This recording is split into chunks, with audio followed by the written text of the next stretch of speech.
तो अब जब सीबीआई की एंट्री हो गई है तो तमाम सवालों का जवाब मिलेगा और यह भी समझ में आएगा कि रन्या किस सिंडिकेट का पार्ट है। इस खबर पर हमारी नजर बनी रहेगी, लेकिन आगे बढ़ रहे हैं, अगली खबर का रुख कर रहे हैं। चलिए अब बात करने जा रहे हैं संभल की, क्योंकि संभल में इस वक्त जिस तरह के हालात हैं उसको देखते हुए सनातन के प्रतीक सामने आने के बाद अगला जो हफ्ता है, अगला जो जुमा है ये कहें, वो अपने आप में बहुत ज़्यादा इंपॉर्टेंट हो जाता है, क्योंकि उसी दिन होली भी है और उसी दिन जुम्मा भी है और जुमे की नमाज भी होगी और होली का त्यौहार भी मनाया जाएगा। और उसको लेकर सीओ अनुज चौधरी ने बाकायदा पीस कमेटी बनाकर बैठक की, दोनों ही त्योहारों को कैसे अच्छे से मनाया जा सके इसकी कोशिश की, लेकिन ये कोशिश रास नहीं आ रही। न समाजवादी पार्टी को रास आ रही है, ना ही मौलानाओं को रास आ रही है। हुआ क्या है चलिए आपको बताने जा रहे हैं। सबसे पहले क्योंकि सीओ के बयान के बाद से लगातार यहाँ सरगर्मी तेज है कि आखिर सीओ ने बैठक ली तो हिदायत तो दोनों ही धर्म के लोगों को दी थी, लेकिन समाजवादी पार्टी को इसमें सिर्फ एक धर्म को लेकर समझ में आया और उसको लेकर सियासत हुई।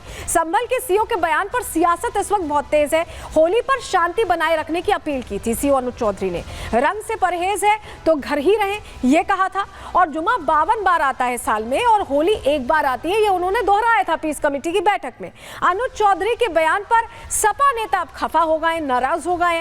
राम गोपाल ने व्यवस्था बदलने वाली धमकी दी थी, उन्होंने कहा था सरकार बदली तो ऐसे अधिकारियों को जेल में डाल देंगे। वहीं कई मौलानाओं ने भी अब आपत्ति जाहिर कर दी है। सीओ के बयान को सौहार्द बिगाड़ने वाला बयान यहाँ मौलाना साहब बता रहे, जबकि इस बयान को अगर देखें और समझें तो इसमें कुछ ऐसा बिगाड़ने वाला बयान नहीं था। लेकिन अखिलेश यादव भी, अब संभल की बात हो और अखिलेश यादव ना आए ये कैसे हो सकता है, तो अखिलेश यादव भी कूद पड़े इस चर्चा में। उनका ट्वीट आया है, जरा आपको दिखा रहे हैं, देखिए। जिन अधिकारियों को होली और ईद के गले मिलने में एक रूपता देखनी चाहिए, अगर वो ही नकारात्मक बात करेंगे तो भेदकारी भाजपा के राज में सौहार्द की रक्षा कैसे होगी। उन्हें दरअसल ये पता ही नहीं है कि पीस कमेटी की बैठक में हुआ क्या है।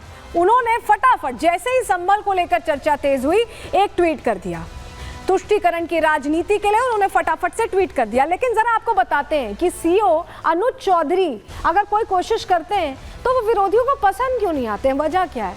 उसकी एक कहे से अनकही वजह है, क्योंकि वो दबंग है। दबंग अंदाज में वो चीज़ों को कंट्रोल, उन्होंने क्राइम कंट्रोल किया हुआ है और सिर्फ एक ही धर्म के नहीं, दोनों ही धर्म के लोगों को वो मुखर होकर बात कहते हैं और शायद ये पसंद नहीं आ रहा क्योंकि वो हनुमान भक्त भी हैं। जरा बताते हैं आपको, सीओ अनुज चौधरी की दबंग छवि रास नहीं आ रही विरोधियों को, ये वजह है कि इस तरह का बयान दे रहे हैं। संभल में हिंसा को उन्होंने कंट्रोल किया, आपको याद होगा 24 तारीख को कैसे 2.5 घंटे तक पत्थरबाजी हुई थी। इस तरह के अधिकारी ना हो तो पता नहीं क्या हो जाए, दंगे शुरू हो जाएं। उपद्रवियों पर समय रहते उन्होंने नकेल कस ली थी, माहौल बिगड़ने वालों को गिरफ्तार किया था, कार्रवाई की थी। संभल में सालों से अराजकता को जो चल रही थी उसे रोक दिया। संभल में कानून व्यवस्था को कायम किया, उसमें उन्होंने भूमिका अदा की।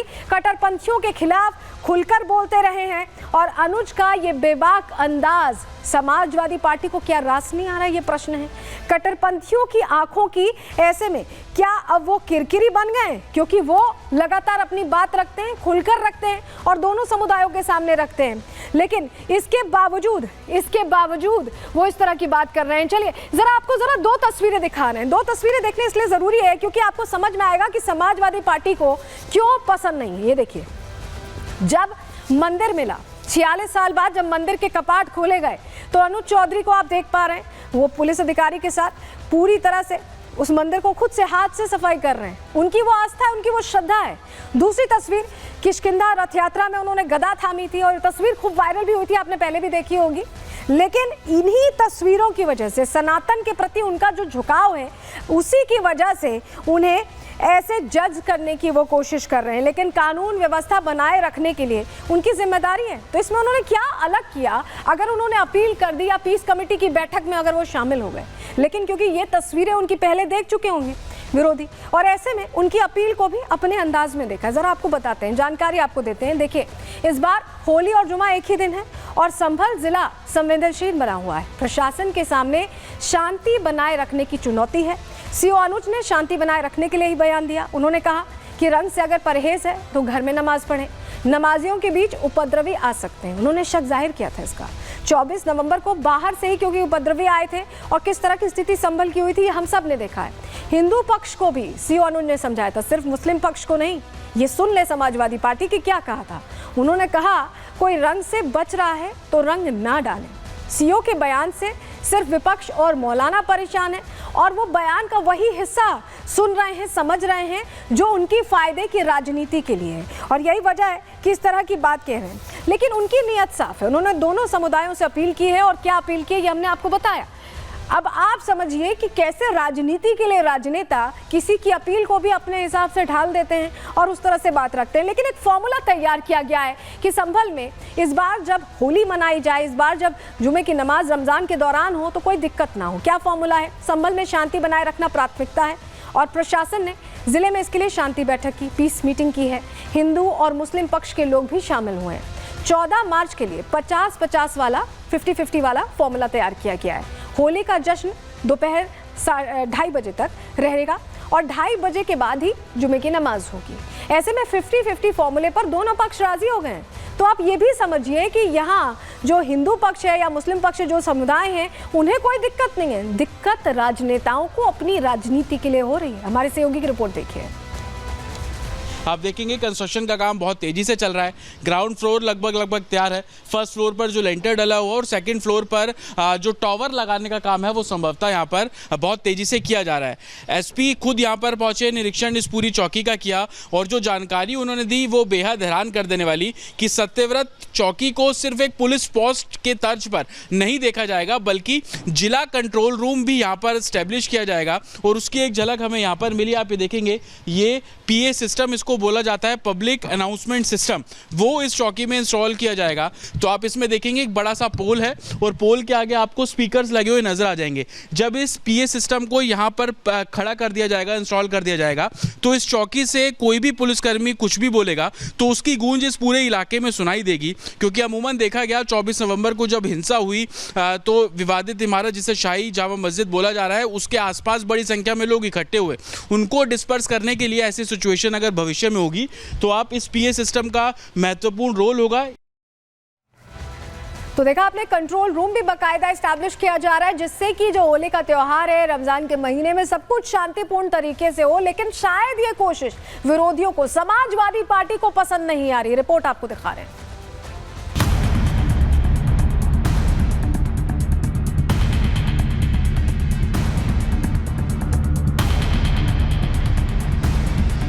चाहता हूँ सब मिलकर होली खेलो, मेरे भी रंग डाल लो, मैं तुम्हारा डाल लूंगा, ठीक है? हिंदू मुस्लिम सब होली खेलो। इस साल होली और जुमा एक ही दिन पड़ रहा है। ऐसे में संभल हाई अलर्ट पर है। प्रशासन के सामने दोनों त्योहारों को शांतिपूर्ण तरीके से संपन्न कराने की चुनौती है, जिसके लिए दोनों समुदायों के बड़े बुजुर्गों के साथ शांति बैठकें की जा रही हैं, सुझाव लिए जा रहे हैं, जरूरी निर्देश दिए जा रहे हैं। ऐसी ही एक बैठक में संभल के CO अनुज चौधरी के बयान पर सियासत तेज हो गई। साल में 52 जुम्मे होते हैं और होली का एक दिन है। जैसे पूरे साल ईद का इंतजार करते हैं तो हिंदू पक्ष भी होली का इंतजार करता है पूरे साल में। तो ये बहुत प्यार का त्योहार है, तो ध्यान शांति से ये निपटना चाहिए और जो लोग इसमें उपद्रव पैदा करेंगे तो उनकी बख्शिश नहीं होगी किसी भी हालत में। अनुज चौधरी ने ये वार्निंग उन उपद्रवियों को दी है जो धर्म की आड़ में सौहार्द बिगाड़ने की साजिश रचते हैं। CO अनुज चौधरी ने ये वार्निंग सिर्फ मुसलमानों को ही नहीं बल्कि हिंदुओं को भी दी है। अनुज ने साफ कहा है कि अगर कोई रंग से बच रहा है तो जबरन रंग न डालें। लेकिन समाजवादी पार्टी और कट्टरपंथी मौलानाओं ने अनुज के आधे बयान पर सियासत शुरू कर दी है। अनुज अपनी सनातनी छवि और बेबाक बयानों की वजह से सुर्खियों में रहते हैं। शायद यही वजह है कि अनुज सपा और मौलानाओं की आंखों की किरकिरी बने हुए हैं। देखिए, अनूप चौधरी ने तो दंगा ही कराया था। अनूप चौधरी कह रहे थे गोली चलाओ गोली चलाओ। देखा सबने कि नहीं देखा? सबने देखा है। कोई CEO थे जो हुआ था, तो वो उनसे क्या उम्मीद करोगे? कोई ठीक बात करें?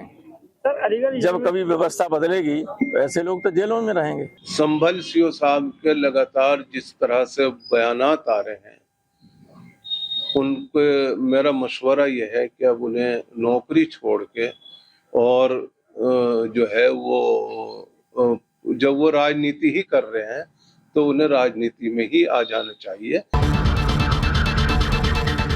आज जो नेता और मौलाना अनुज चौधरी को ड्यूटी निभाने की सलाह दे रहे हैं, शायद वो भूल गए कि अगर अनुज जैसे पुलिस वाले 24 नवंबर को मुस्तैद नहीं रहते तो संभल को दंगों की आग में झोंकने की तैयारी हो चुकी थी। सामाजिक सौहार्द बिगाड़ने का प्लान तैयार था। इतना ही नहीं, अफवाह फैलाकर हिंदू पक्ष के वकील की हत्या की साजिश रची जा चुकी थी, लेकिन अनुज चौधरी ने अपनी ड्यूटी निभाते हुए उपद्रवियों की साजिश को नाकाम कर दिया। ऐसे में अनुज पर दिए सपा के बयान पर बीजेपी हमलावर है। ये समाजवादी पार्टी की फितरत है, अधिकारियों को धमकाना, अधिकारियों पर राजनीतिक दबाव बनाना, जाति मजहब के आधार पर कार्रवाई करवाना, यह समाजवादी पार्टी का पुराना शगल है। संभल सीओ अनुज चौधरी के इस बयान में आखिर गलत क्या है? लेकिन फिर भी समाजवादी पार्टी के महासचिव और अखिलेश यादव जी के चाचा राम गोपाल यादव ने सरकार आने पर उन्हें जेल भेजने की धमकी दी है।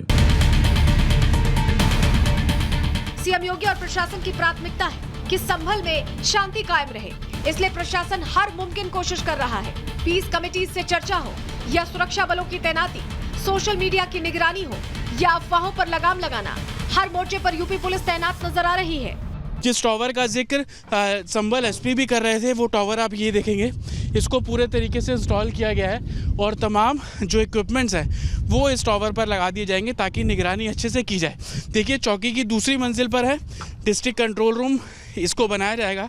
यहाँ से आप देखेंगे तो पूरे इलाके पर आप निगरानी रख सकते हैं। जिस पीए सिस्टम का, पब्लिक अनाउंसमेंट सिस्टम का हम जिक्र कर रहे हैं, अगर यहाँ से अनाउंसमेंट की जाएगी तो आवाज़ हर जगह पता लगेगी, तो लोग भी अलर्ट होंगे। और इस चौकी की हाइट का उन्होंने जिक्र किया, आप देखेंगे जो एसपी संभल बता रहे थे कि ये चौकी हाइट पर बनी हुई है, तो पूरे संभल के लिए ये बहुत कारगर साबित होगी। त्योहारों को लेकर संभल हाई अलर्ट पर है, प्रशासन की नजर पूरे संभल पर है। 14 मार्च को यहाँ होली का रंग भी दिखेगा और जुमे की नमाज भी अदा की जाएगी, लेकिन इसमें किसी ने खलल डालने की कोशिश की तो बाबा की पुलिस उपद्रवियों की सर्जरी के लिए तैयार मिलेगी। Bureau report, Republic Bharat.